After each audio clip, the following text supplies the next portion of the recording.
pemerintah Kota Bandung berkomitmen mewujudkan Kota Bandung sebagai kota ramah disabilitas.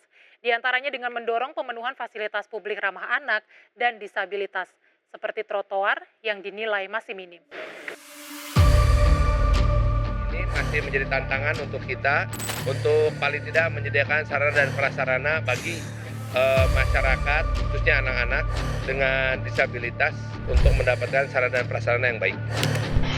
Sebagai difabel gitu ya, saya merasa kita nggak bisa menuntut terlalu jauh gitu terkait dengan aksesibilitas ini. Jadi alangkah baiknya kita memandirikan diri kita sendiri. Bahkan seorang yang tadinya non-disabilitas pun bisa menjadi seorang disabilitas ketika dia sudah menjelang tua, sudah tua, pasti itu akan menjadi seorang disabilitas.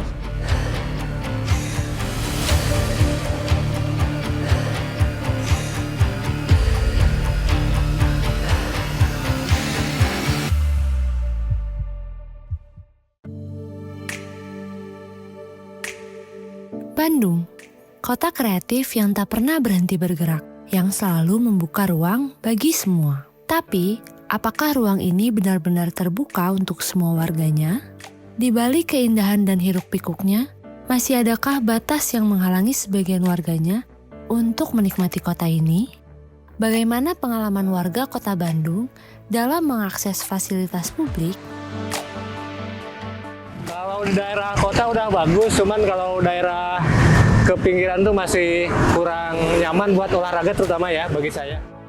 Sebetulnya kalau untuk daerah kota itu bagus sih cukupnya, tapi kalau yang daerah-daerah yang kurang terlihat sama pemerintah kayaknya kurang deh.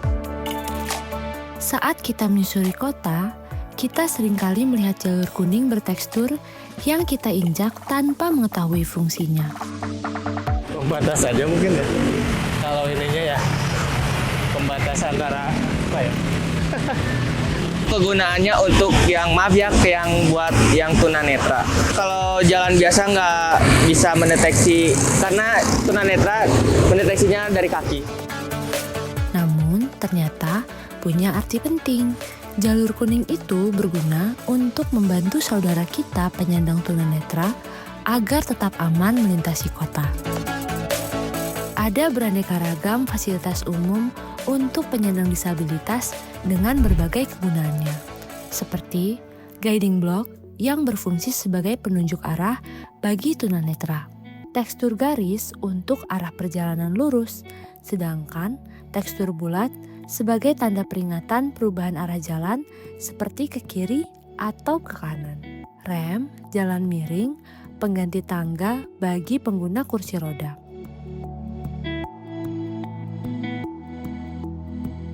Parkir dan lift khusus disabilitas dirancang luas agar mobilitas para pengguna kursi roda menjadi lebih mudah. Toilet disabilitas dirancang dengan ukuran yang lega dan tidak licin.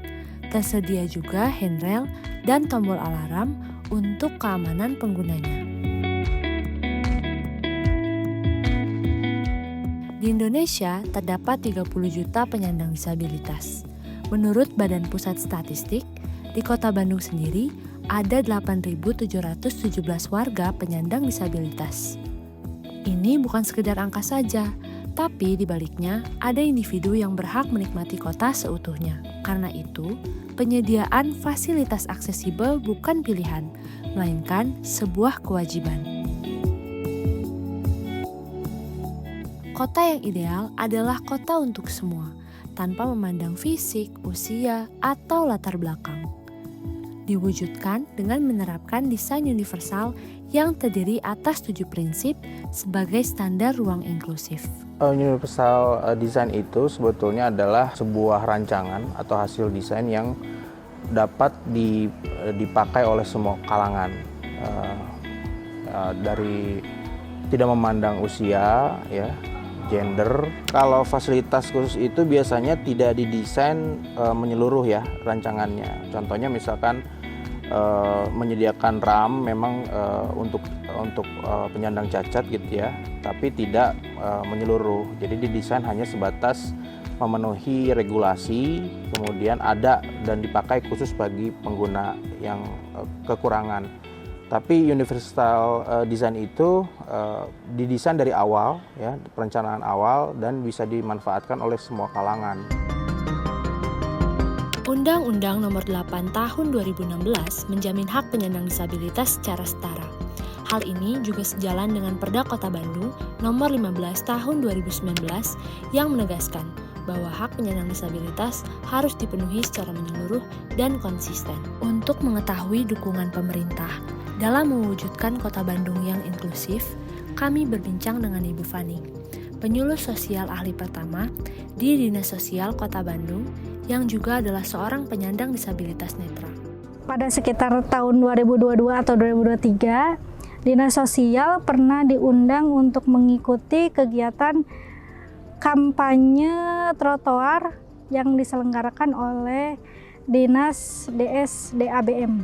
Kalau komunitas sering banget, karena kan kita kerjasamanya langsung dengan disabilitasnya ya. Bisa jadi dengan orang tua yang memiliki disabilitas, atau dengan disabilitasnya sendiri dan komunitasnya. Karena setiap ada kegiatan dan lain-lain, kita pasti ngajak kerjasama komunitas. Sekarang juga kan kita tuh lagi bikin tim koordinasi penyandang disabilitas.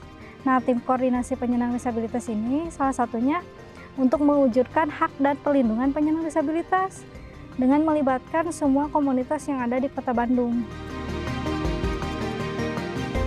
Kalau Dinas Sosial sendiri perannya kan berhubungan langsung dengan orang yang disabilitas dan yang lain-lain gitu.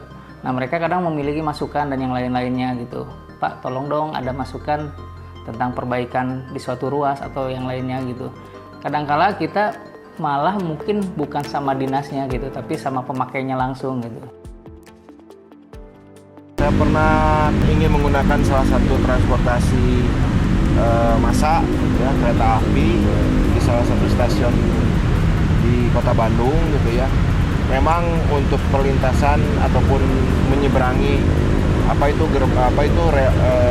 jalan rel itu kan ada liftnya gitu ya, ada liftnya.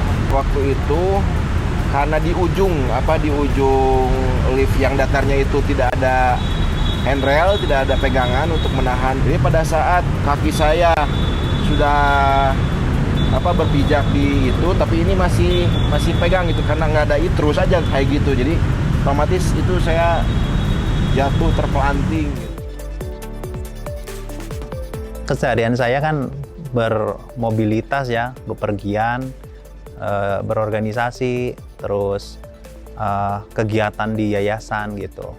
Ketika saya memang keluar dari sini saja gitu kan, ke arah kanan dari tempat saya berada itu masih pedestriannya, jalur pedestrian itu masih belum ramah difabel, adanya tali air, adanya hambatan pedagang kaki lima gitu. Terus di Kota Bandung sendiri juga ya walaupun mulai berproses gitu. Fasilitas untuk disabilitas telah dibangun, tapi kenyataan di lapangan memperlihatkan bahwa fasilitas tersebut seringkali tak berfungsi secara maksimal. Lalu, apa penyebabnya? Kalau berdasarkan SK jalan yang namanya jalan yang menjadi kewenangannya DSD-ABM itu sekitar 900 km. Sementara yang memiliki trotoarnya itu baru sekitar 312 km. Jadi baru sekitar 30% lebih lah gitu trotoar yang ada di Kota Bandung ini. Nah, sementara dari 30% itu yang sudah aksesibel dan jadi ada penilaian namanya indeks kelayakan berjalan. Itu dibagi menjadi 5 kriteria gitu. Ada yang sangat baik, cukup baik, kurang baik, dan sangat kurang baik gitu. Nah, yang kurang baik ini, yang 2 ini kita masih setengahnya. Jadi terus terang Kota Bandung masih perlu banyak perbaikan lah.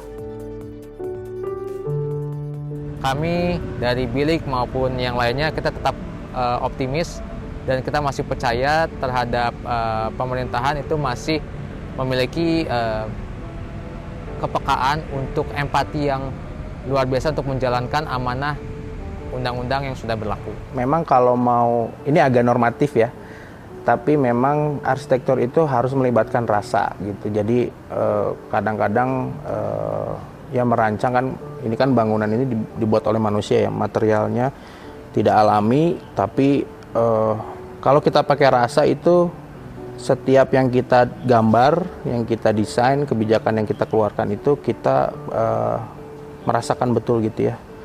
Dari mulai detail terkecil sampai yang terbesar itu kita libatkan rasa, empati gitu ya. Kemudian kemampuan spasial itu memang dari rasa. Desain universal itu harus bisa membuat yang bersangkutan itu secara mandiri mengakses gitu tanpa bantuan gitu. Bandung tanpa batas bukan sekedar mimpi. Kita semua punya peran untuk mewujudkannya dengan menjaga fasilitas publik.